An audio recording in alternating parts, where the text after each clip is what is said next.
El Evangelio de Juan. Introducción. El Evangelio de Juan es una profunda reflexión teológica sobre Jesucristo, escrito hacia finales del siglo I, y su enfoque distintivo complementa a los evangelios sinópticos, invitando a una relación personal con el Salvador.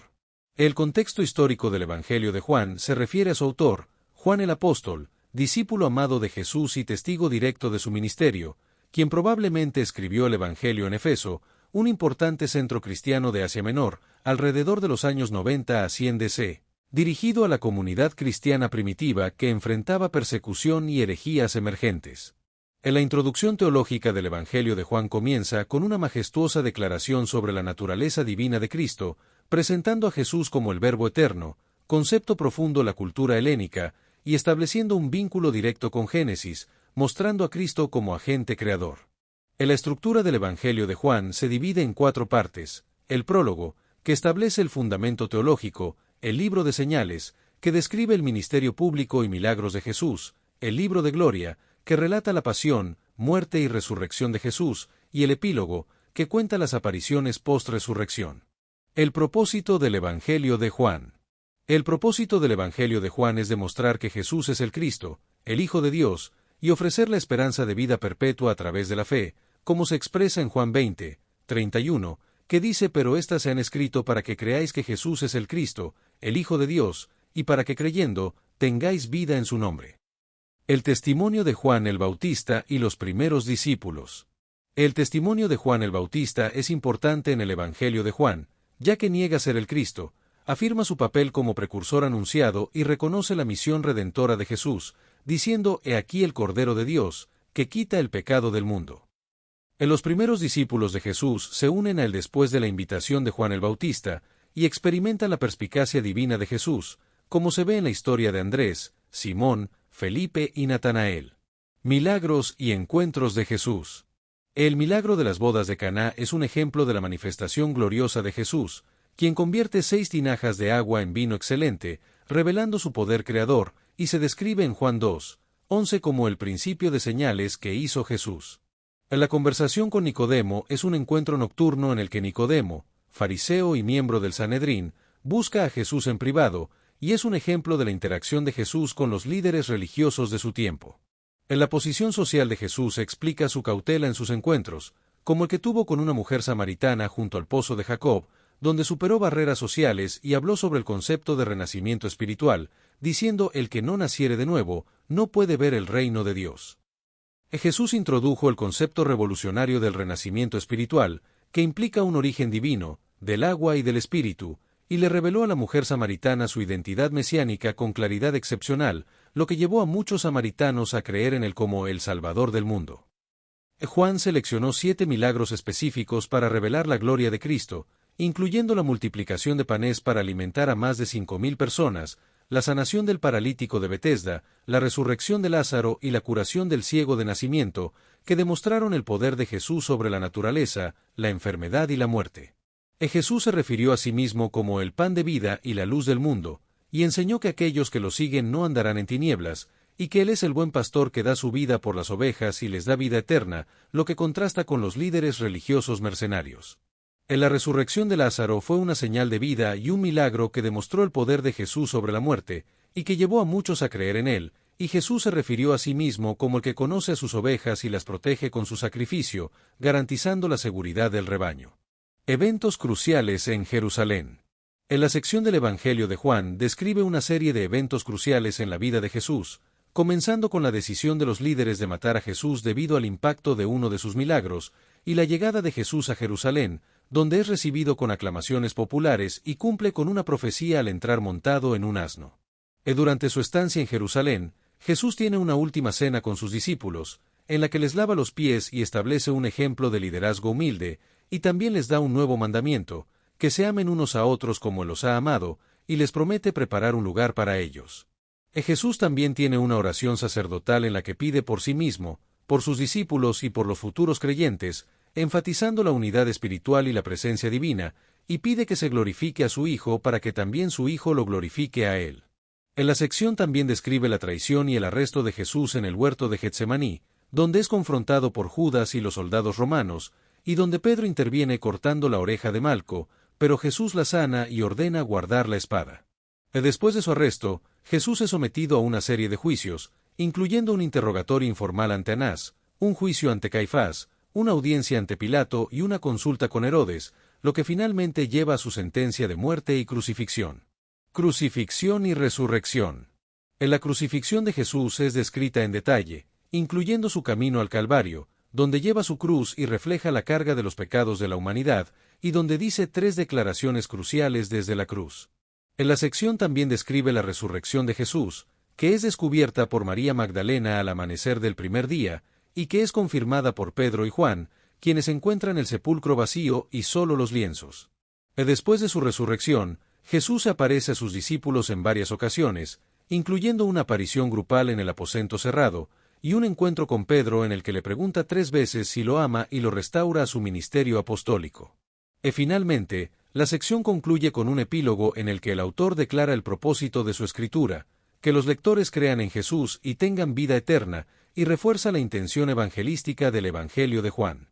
Temas teológicos centrales. El Evangelio de Juan presenta una variedad de temas teológicos centrales, como la luz versus la oscuridad, la vida eterna, el amor divino y la fe salvadora, que se desarrollan a lo largo del Evangelio de Juan. En la dimensión pneumatológica es un aspecto importante, donde se promete la venida del Paráclito como ayudador permanente, y el Espíritu de verdad guía a los creyentes hacia la verdad, mora en ellos como sello divino y los capacita para dar testimonio de Cristo al mundo.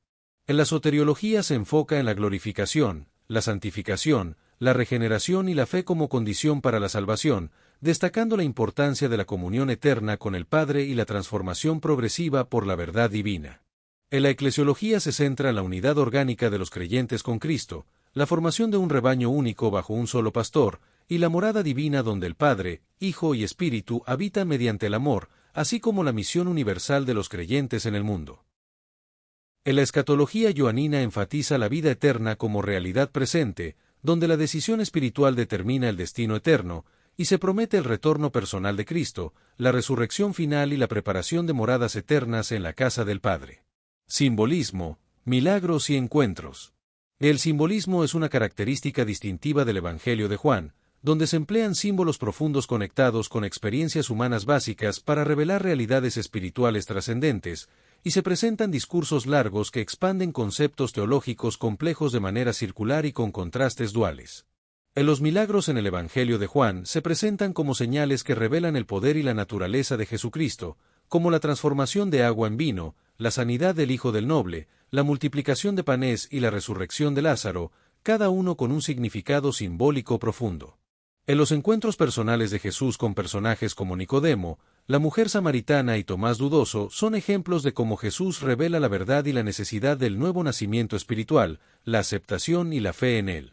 El texto describe cómo Cristo responde a las necesidades de las personas y las lleva a la confesión de fe, y también presenta conflictos religiosos, como la controversia sabática y la disputa de identidad, donde se cuestionan sus afirmaciones divinas y su autoridad para enseñar y actuar en el templo.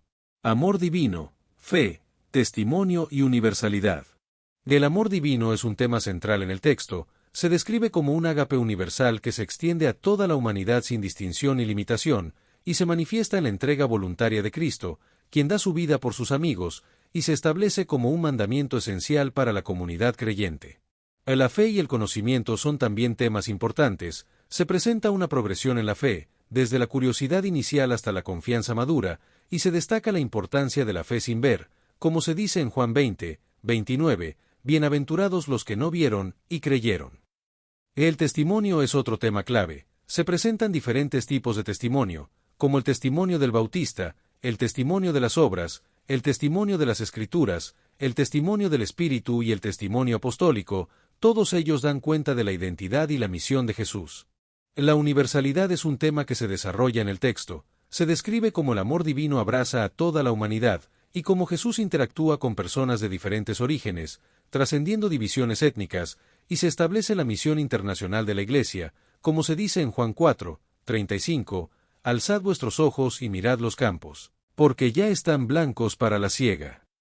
Revelación progresiva, lenguaje simbólico y contexto histórico.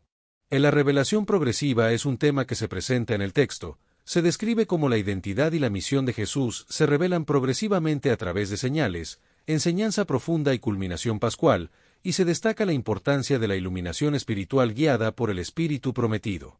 El lenguaje simbólico es una característica del texto. Se emplean dualismos contrastantes y metáforas del yo soy para ilustrar realidades espirituales, como la luz y la oscuridad, la vida y la muerte, y la verdad y la mentira. Y finalmente, el texto se sitúa en una dimensión histórica, se reflejan las costumbres, festividades y tradiciones judías del siglo I, y se describe la dominación romana y las tensiones políticas de la época, lo que influye en las decisiones del Sanedrín. Aspectos de la vida y enseñanzas de Jesús. El texto describe varios aspectos de la vida y enseñanzas de Jesús, incluyendo su autoridad soberana, judicial, vivificadora y doctrinal, como se menciona en el Evangelio de Juan, donde se dice: «Toda potestad me es dada en el cielo y en la tierra, y el Padre, todo el juicio dio al Hijo». La vida abundante que ofrece Jesús se caracteriza por ser la fuente única de la vida verdadera, con una calidad infinita que trasciende limitaciones temporales, y se describe en Juan 10:10 como: «Yo he venido para que tengan vida, y para que la tengan en abundancia». Las enseñanzas éticas de Jesús incluyen el amor fraternal, el servicio humilde y el compromiso con la verdad, como se menciona en Juan 13:34, «que os améis unos a otros, como yo os he amado», y en Juan 8:32, «conoceréis la verdad, y la verdad os hará libres». Pneumatología, escatología y ministerio apostólico. En la pneumatología se describe en términos de la función del Espíritu Santo como consolador, maestro, testigo y guía, según se menciona en Juan 14:16, «os dará otro consolador, para que esté con vosotros para siempre», y en Juan 16:13, «cuando venga el Espíritu de verdad, Él os guiará a toda la verdad». En la escatología realizada se presenta como una dimensión presente, donde el creyente ya posee la vida eterna, según Juan 3:36, «el que cree en el Hijo tiene vida eterna», y también como una expectativa futura de consumación, como se menciona en Juan 6:40, «le resucitaré en el día postrero». El ministerio apostólico se caracteriza por el llamado divino, la formación intensa y la comisión misionera, como se describe en Juan 15:16, «no me elegisteis vosotros a mí, sino que yo os elegí a vosotros», y en Juan 17:18, «como tú me enviaste al mundo, así yo los he enviado al mundo». Interpretación cristológica y dimensión pneumática. La interpretación cristológica se centra en el cumplimiento escrito, la superación tipológica, la autoridad interpretativa y la revelación definitiva de Jesús, como se menciona en Juan 5:39, «escudriñad las Escrituras, ellas son las que dan testimonio de mí», y en Juan 1:18, «a Dios nadie le vio jamás, el unigénito Hijo, Él le ha dado a conocer». En la dimensión pneumática se describe en términos de la experiencia regeneradora, la adoración espiritual y la guía interior a través del Espíritu Santo, como se menciona en Juan 4:23, «los verdaderos adoradores adorarán al Padre en espíritu y en verdad». Capacitación ministerial, verdad, vida y misión. Del texto El Evangelio de Juan se centra la capacitación ministerial y el poder para el testimonio efectivo y la misión apostólica, destacando la importancia de la comunidad creyente unida en Cristo, como se menciona en Juan 17:21, «para que todos sean uno, como tú, oh Padre, en mí, y yo en ti». La verdad y la vida se presentan como conceptos exclusivos y completos, encarnados en Cristo, quien es el camino, la verdad y la vida, como se establece en Juan 14:6, y se enfatiza que nadie puede venir al Padre sino por medio de Él.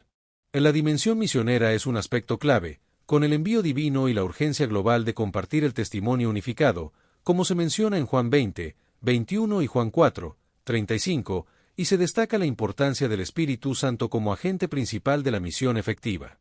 Reconciliación, esperanza escatológica y reflexión final.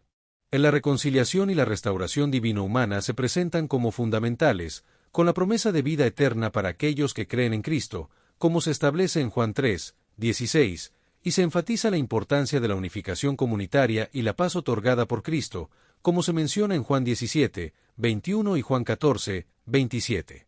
En la esperanza escatológica se presenta como una promesa de moradas eternas y resurrección final, con la expectativa de restauración corporal completa y comunión plena con Cristo, como se establece en Juan 14:2 y Juan 6:40, y se destaca la importancia de la presencia perfecta y la comunión plena con Cristo.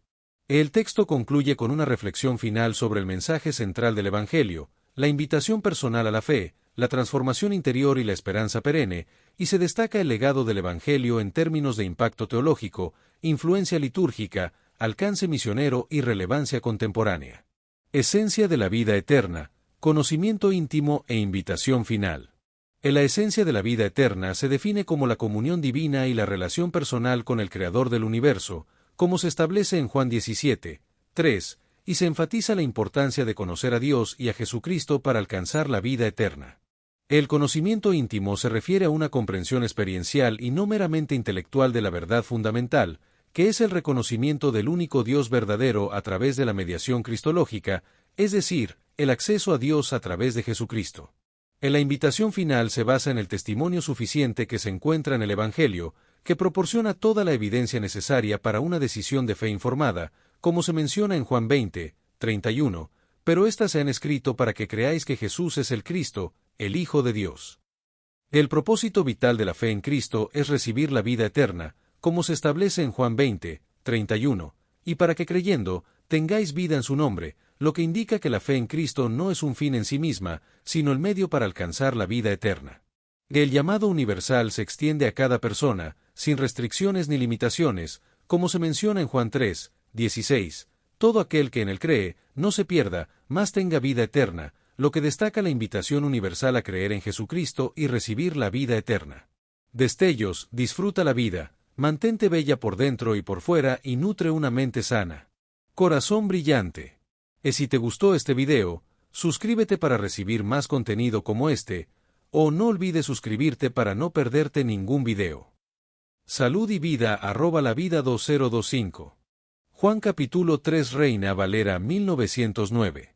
1 Y había un hombre de los fariseos que se llamaba Nicodemo, príncipe de los judíos. 2 Este vino a Jesús de noche, y díjole, Rabí, sabemos que has venido de Dios por maestro, porque nadie puede hacer estas señales que tú haces, si no fuere Dios con él.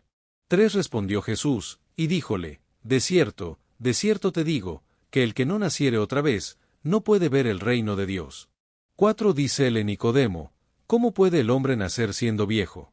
¿Puede entrar otra vez en el vientre de su madre, y nacer? 5 Respondió Jesús, de cierto te digo, que el que no naciere de agua y del Espíritu, no puede entrar en el reino de Dios. 6 Lo que es nacido de la carne, carne es, y lo que es nacido del Espíritu, Espíritu es. 7 No te maravilles de que te dije, os es necesario nacer otra vez. 8 El viento de donde quiere sopla, y oye su sonido, mas ni sabes de dónde viene, ni a dónde vaya, así es todo aquel que es nacido del Espíritu. 9 Respondió Nicodemo, y díjole, ¿cómo puede esto hacerse? 10 Respondió Jesús, y díjole, ¿tú eres el maestro de Israel, y no sabes esto? 11 De cierto te digo, que lo que sabemos hablamos, y lo que hemos visto, testificamos, y no recibís nuestro testimonio. 12 Si os he dicho cosas terrenas, y no creéis, ¿cómo creeréis si os dijere las celestiales? 13 Y nadie subió al cielo, sino el que descendió del cielo, el Hijo del Hombre, que está en el cielo. 14 Y como Moisés levantó la serpiente en el desierto, así es necesario que el Hijo del Hombre sea levantado. 15 Para que todo aquel que en él creyere, no se pierda, sino que tenga vida eterna. 16 Porque de tal manera amó Dios al mundo, que ha dado a su Hijo unigénito, para que todo aquel que en él cree, no se pierda, mas tenga vida eterna. 17 Porque no envió Dios a su Hijo al mundo, para que condene al mundo, mas para que el mundo sea salvo por él. 18 El que en él cree, no es condenado, mas el que no cree, ya es condenado, porque no creyó en el nombre del unigénito Hijo de Dios. 19 Y esta es la condenación, porque la luz vino al mundo, y los hombres amaron más las tinieblas que la luz, porque sus obras eran malas. 20 Porque todo aquel que hace lo malo, aborrece la luz y no viene a la luz, porque sus obras no sean redarguidas. 21 Mas el que obra verdad, viene a la luz, para que sus obras sean manifestadas que son hechas en Dios. 22 Pasado esto, vino Jesús con sus discípulos a la tierra de Judea, y estaba allí con ellos, y bautizaba. 23 Y bautizaba también Juan en Enón junto a Salim, porque había allí muchas aguas, y venían, y eran bautizados. 24 Porque Juan no había sido aún puesto en la cárcel.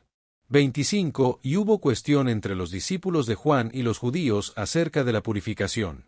26. Y vinieron a Juan, y dijéronle, Rabí, el que estaba contigo de la otra parte del Jordán, del cual tú diste testimonio, he aquí bautiza, y todos vienen a él.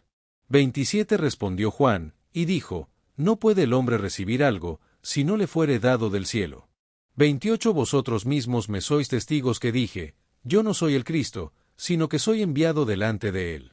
29. El que tiene la esposa, es el esposo, mas el amigo del esposo, que está en pie y le oye, se goza grandemente de la voz del esposo. Así pues, este mi gozo es cumplido.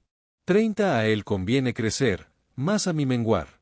31. El que de arriba viene, sobre todos es, el que es de la tierra, terreno es, y cosas terrenas habla, el que viene del cielo, sobre todos es. 32. Y lo que vio y oyó, esto testifica, y nadie recibe su testimonio. 33. El que recibe su testimonio, este signó que Dios es verdadero. 34. Porque el que Dios envió, las palabras de Dios habla, porque no da Dios el Espíritu por medida. 35. El Padre ama al Hijo, y todas las cosas dio en su mano. 36. El que cree en el Hijo, tiene vida eterna, mas el que es incrédulo al Hijo, no verá la vida, sino que la ira de Dios está sobre él.